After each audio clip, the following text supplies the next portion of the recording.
से बहुत बहुत स्वागत है मिस्टर ओसम एक्सपेरिमेंट की नई वीडियो के अंदर।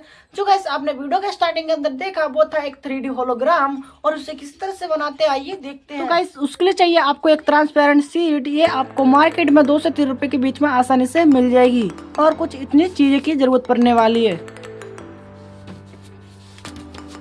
और गाइस जो मैं इसका मेजरमेंट कर रहा हूँ वो आपको स्क्रीन पर शो हो जाएगा।